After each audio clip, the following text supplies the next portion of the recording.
হঠাৎ এক রাতের তাণ্ডবে থমকে গেল রাজনগর গ্রাম।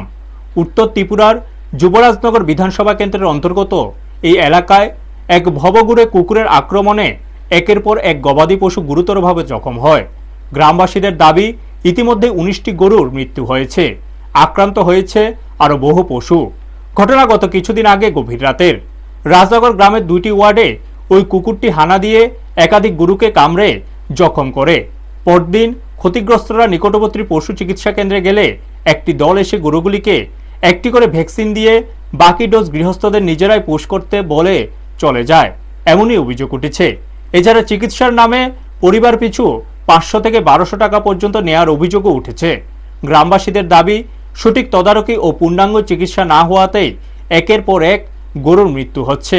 অনেকে বাধ্য হয়ে কম দামে গরু বিক্রি করছেন। ক্ষতিগ্রস্তদের অভিযোগ, সাধারণ মানুষ দিয়ে ভ্যাকসিন পুশ করানো এবং অব্যবস্থাপনার কারণে পরিস্থিতি ভয়াবহ হয়েছে। যদিও পশু চিকিৎসা কেন্দ্রের কর্মীদের দাবি, গ্রামবাসীরা স্বেচ্ছায় অর্থ দিয়েছেন এবং তারা যথাসাধ্য চেষ্টা করেছেন। যুবরাজনগর বিধানসভার বিধায়ক শৈলেন্দ্র চন্দ্রনাথ প্রশাসনের ভূমিকা নিয়ে প্রশ্ন তুলে ক্ষতিগ্রস্তদের আর্থিক সহায়তার দাবি জানিয়েছেন। ঘটনার জেরে রাজনগরে আতঙ্ক বিরাজ করছে। গবাদি পশুই যাদের একমাত্র জীবিকা, তাদের সামনে এখন অনিশ্চয়তার পরিস্থিতি তৈরি হয়েছে। ব্যুরো রিপোর্ট, নিউজ তৎকাল 24। আনার পরে তারা হয়েছে মানে চিকিৎসা করলে সাজাইব নি হয়েছে সাজ দিব ৬০০ টাকা করিয়া চাইছে, হয়েছে ১২০০ টাকা দেওয়ার লাগিয়া। তা আমি ২০০ টাকা কম দিছিলাম, তারা মানছে না, মনটা ছোট করিয়া বাড়তে বেরিয়ে গেছে।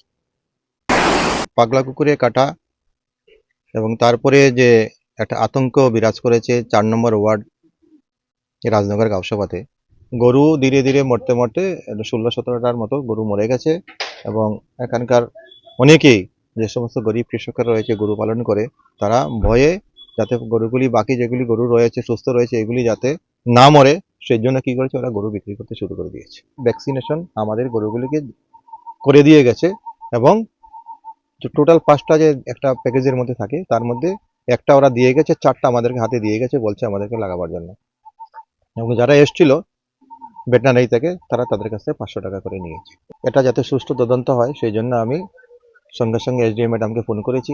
ফোন করে পুরো ঘটনাটা জানিয়েছি এবং সঙ্গে বলেছি, যেহেতু গরুর মৃত্যুর সংখ্যা অনেক বেড়ে গেছে এবং গরিব কৃষকরা ক্ষতিগ্রস্ত, এই জন্য তাদেরকে আপনি ক্ষতিগ্রস্ত পরিবারগুলিকে সাহায্যের জন্য চেষ্টা করেন। যেহেতু এনডিআরএফ ফান্ড থেকে গৃহপালিত পশু মারা গেলে কম্পেনসেশন ব্যবস্থা রয়েছে, সেটার ব্যাপারে আপনিও স্টেপ নিন। একদিকে হচ্ছে এরা আতঙ্কিত, অন্যদিকে হচ্ছে এদের গরু মারা গেছে, 40-50 হাজার টাকা এক একজনের লোকসান হয়েছে। তারপরে তোমাদের এইটুকু মানবিক মূল্যবোধ নেই যে তোমরা ক্ষতিগ্রস্ত লোকদের কাছ থেকে কি করে তোমরা টাকা নিলে। সে যদি খুশি হয়ে দেয়, তুমি তো টাচ করতে পারো না। তারা তো দেখলে, এই জিনিসটি দেখার পরে তারা এটাতে একটা একটা করে ভ্যাকসিন করছে।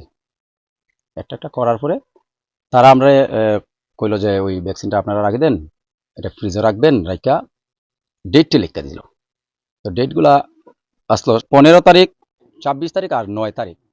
তো আমরা এই ডেটে ভ্যাকসিনগুলো করছি, কিন্তু 9 তারিখের ভ্যাকসিনটা আমার করার আগেই আমার একটা গরু মারা গেছে। যেদিন ঘটনাটা ঘটছে, পরের দিন সকালে শুনলাম মুখে মুখে আমরা পাড়াতে অনেক ফ্যামিলির বাড়িতে কুকুরটা আক্রমণ করছে। যদিও কোনো মানুষের আক্রমণ করছে না, কিন্তু ইদানিং দেখতেছি যে প্রায় বাড়িতেই গরুগুলা মারা যাইতেছে।